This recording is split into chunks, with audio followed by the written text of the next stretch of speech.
Now I feel like I'm like a walking billboard here. So here, I'm getting my little supplies together. I got my nice hat because it's hot, nice and sunny today, and show the feature, lock in the car. And because I thought about something, you know, most of us, we got rentals, we got other stuff, different cars here and there, and we just kind of like take them for granted, you know, all the different features and functions of the car, all the different designs, the lines, the streak, the way they play with color, you know, color and light and shadow. A lot of detail goes into planning these cars. Even some cars you may consider not like high-end or top-end, they have a lot of function and functionality. Even these things here, you know, these flaps, these here, the wind guards and stuff. These things, people go into the details. That's stuff they gotta look into. The mud flaps, there's a reason why I picked that. And different tires, and the clips, and the moldings. All these things have a purpose, you know? Look at the car. After a good couple of years, weather beating, attacking the weather and the elements, he's doing the job. He's doing the function as it's supposed to. And yet, still keeps going. So, I'm liking it, and we're gonna see. So, look around right now. I see a lot of cars coming in here from different places, all kind of stuff, and I'm like, beautiful, beautiful, beautiful, beautiful, beautiful, beautiful. And for those who have different automaker, different brands, and you like about it too, let me in the comments what you like about your vehicle. Like, I have a lot of family that love BMW. I have BMWs 318, 525, stick shift regular. My brother had them, sister have them, X5. They have cousins have X4s, and more X4s and X5 and XXX, and the X5 is actually why I went back to school. I left New York working in a retirement agency to go study pretty much automotive design in California at the Academy of Art College. Look at this one coming up. My favorite right now, my favorite. I'm gonna talk to them, okay? And that's why, so I'm saying I went to do that and I like it. But when I came back, I'm like, it was too expensive for me to maintain. So if you can afford it, you can afford a maintenance plan, go for it. Because I tell you, your salary should be at least 1 to 1/2 to 3 times the value of the car. So in case, you know, bad things happen in the economy and money-wise, you don't have to be sitting there, you know, and begging bread or sitting there trying to borrow money from your uncle or cousin who don't like you and who giving you bad looks. You want to have enough to cover the expense of the car. So we love our X5s. We love the Beast. It's a beast. We love BMW, the hard, the M's, and Mercedes, like the Brabus when he had it back then. Now they don't do it no more, but I think they don't do it no more. I see AMG, but I'm like, we still like them. So I'm like, hey, let's see what they got. So we're gonna go inside. Let me show you. This is Sport Mazda here. And show it nicely. And I see a lot of pickup trucks. I also have a question for pickup truck owners. Why you want a pickup truck? You know, you have a lot of SUVs and SUV owners. Why you want an SUV when you have a lot of pickup truck? You're in hot, sunny California.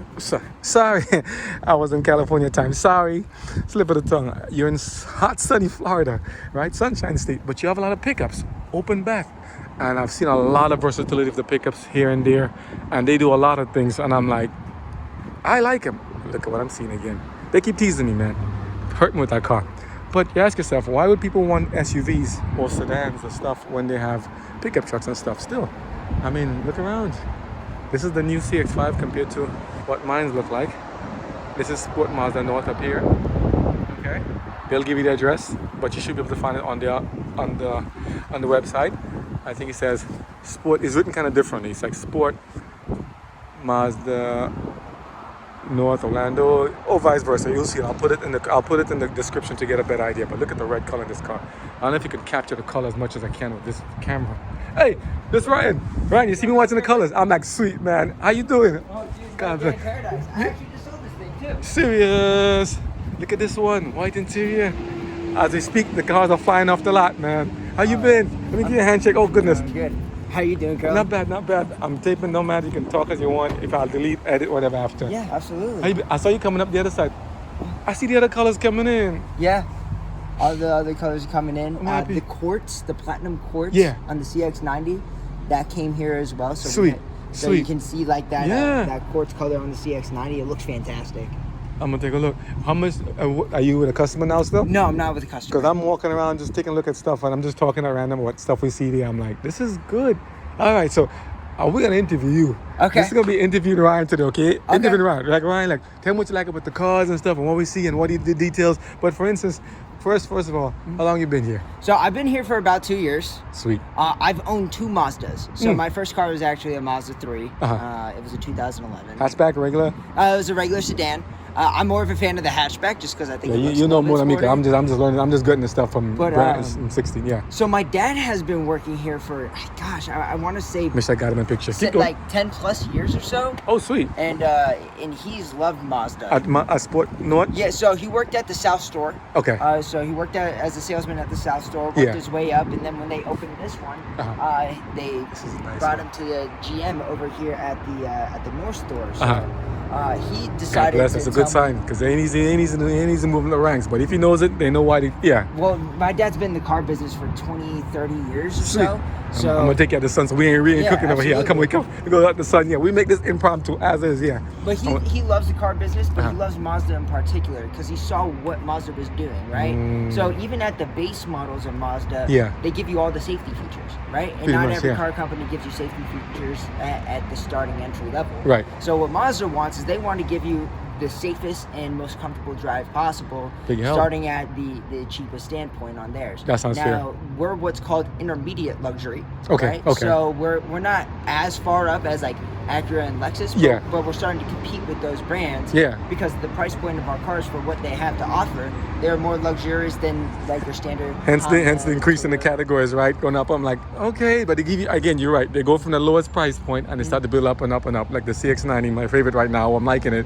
I'm like, it's still it's and they give it the same engine. Exactly. They change it here and there, but you know more. You keep talking. Yeah, that's good stuff with the Yeah, cars. absolutely. So with I didn't my know car, intermediate luxury. That's so interesting. I had the Mazda 3. Yeah. And then I went to a 2018 Honda Civic hatchback. Sweet. Okay. And then when I started working here, Yeah. I saw the price point of what these cars had to offer. Yeah. And I ended up transitioning to the Turbo Premium Plus Mazda 3 and Sweet. the hatchback. I mean, All-wheel drive. all-wheel drive. All right. all-wheel Why? drive, Why turbo. all-wheel drive? Tell me why all-wheel drive. I'm just. Why you take all-wheel drive versus regular? So I like all-wheel drive because of the torque, right? Yeah. So I have like 310 pound-feet of torque, Beautiful. which off the line, if you good pick stuff, up it's good quick. stuff. Yeah. And the way that our all-wheel drive system works, it has about 20 sensors about going 100 clicks per minute to actually go ahead and use the all-wheel drive system before the slippage actually happens. So the all-wheel drive system isn't always on Yeah. when you're driving your car. Okay. But it turns on before the slippage happens, so it predicts it. So like if it's wet out in Yeah. the road, Yeah. I remember the sensors. Yeah. instead of fishtailing Yeah. like you would Start to with my distribute Honda power to the. Civic, Yeah. and it'll actually turn on so you don't actually fishtail at all. Yeah. Yes. It goes in Keep the advance. grip on the road. Now that's interesting. I see they call it interactive. I active drive. I active. I'm like everyone's I active, intelligent, all with. But that's cool. So and in that one, but in your Civic and in the three is front wheelbase bias first mostly, and then goes to rear if need be. Exactly. Okay. And it's funny also. I heard even now in the CX-90, they said they don't use any more of like sway bars in the rear.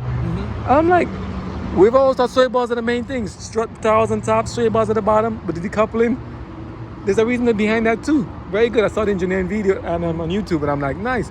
But continue. So yeah, so after the Honda, the 2018 Civic, and you traded in for another the Mazda. 3. Uh-huh. So I like my Mazda 3 based off the way it drives. Everything is geared towards the driver. The screen is tilted towards the driver. It feels Yeah. more like a cockpit versus like you just driving your regular car. Yeah. You have the hand dial right next. So if you actually BMW does that also. I see that too. Yeah, that's what I like about BMW back then too. They used to have that stuff like one touch. But here's something interesting. A lot of the stuff I saw a lot of European cars making back then. It's like I see a lot of it coming down here now because, and this is funny, like that's what I'm saying. For those on the video, we're not trying to knock the European version. We love those too. We're saying, hey, we like healthy competition because it brings a lot of good product out to market. Absolutely. Because when then they had one touch window up back then. Keyless, just turn the window down. I mean, little features I had a 1990 525 high stick. My brother had the same thing, and we used to have fun with the cars. But rear-wheel drive, and it's like whenever it snowed, we have problems. Exactly. You have all this extra power and you can't go anywhere. So for those who stuck on full power and got no all-wheel drive, even in Florida or hot sunny California, what happens when the monsoon comes or the rain comes or mud or flooding? If you want to travel, go cross country, why take a chance?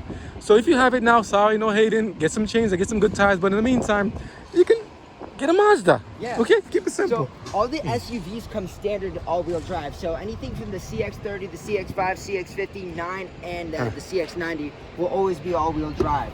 Now, for Subaru, you the heard that Mazda Subaru? You heard that 3, Subaru? You do have the transition option to This go is not ahead bad. and get the front wheel drive system. Yeah. But again, not bad. I just prefer all wheel drive. It's more fun to drive. It's Yeah. safer.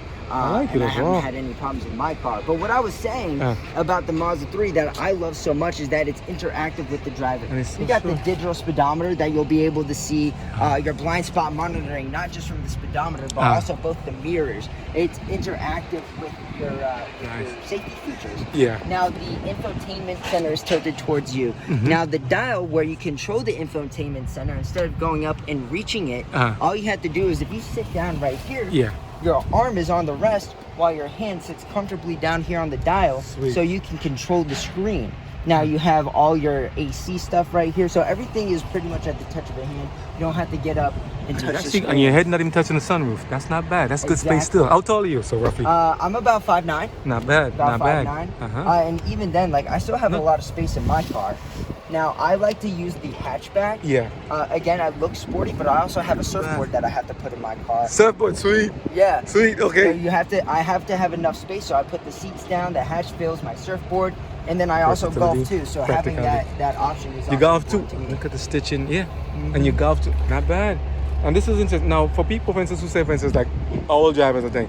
It costs more for gas. It burns more.